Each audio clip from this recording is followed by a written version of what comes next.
Peste cine am dat. Ia.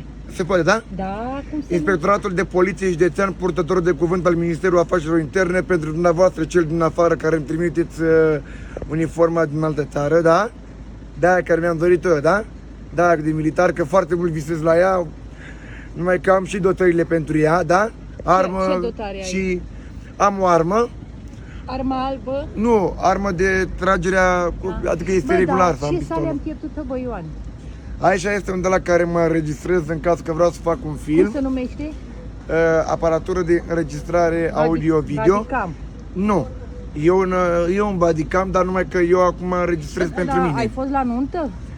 Nu, astea sunt hainele unui polițist care eu mi le-am dorit dintotdeauna până mi se aduce uniforma. Așa. Și Păi uite aici, mă scuzați puțin că aveți ușa un pic dezmembrată, vă rog frumos să opriți. Dezmembrată? Puneți puțin în pauză, rău să nu se vadă.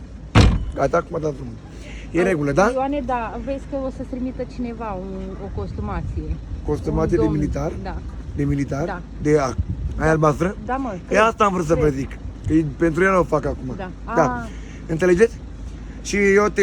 Nu-i știm numele. Ok. Este un user. Nu-i știm numele. El m-a văzut oare pe oamenii legii?